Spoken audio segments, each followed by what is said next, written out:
আসসালামু আলাইকুম সুপ্রিয় দর্শক, আশা করি সবাই খুব ভালো আছেন। আজকে আমি যে মাছটা রান্না করব, অনেকে এই মাছটা পছন্দ করেন না। এটা হলো পাঙ্গাস মাছ।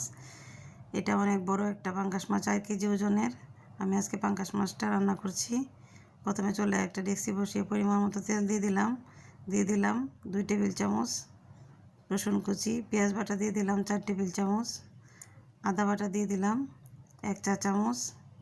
চর্বিগুলি আমি রসুন আর পেঁয়াজের সাথে কষিয়ে নেব।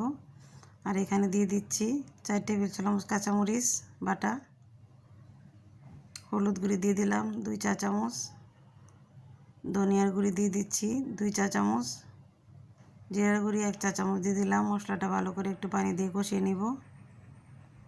সাথে আমি কাঁকরোলগুলো কষিয়ে নিচ্ছি। মশলাটা কষানো হয়ে গেছে, এখন আমি মাছগুলি দিয়ে দিচ্ছি। পাঙ্গাস মাছ আমার খুবই ভালো লাগে, কিন্তু আমার বাসায় আমার শাশুড়ি, আমার হাজব্যান্ড পাঙ্গাস মাছ পছন্দ করে না। আমার খেতে ইচ্ছে করছিল, তাই রান্না করছি। টমেটো দিয়ে দিলাম, কচু চারা গুঁড়া আগেই সিদ্ধ করে নিয়েছিলাম, এগুলো দিয়ে দিলাম, ঝোল দিয়ে দিলাম।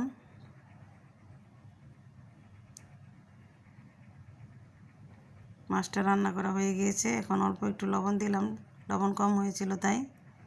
মাছ রান্না হয়ে গেছে, ধনিয়া পাতা দিয়ে নামিয়ে নিচ্ছি। আল্লাহ হাফেজ।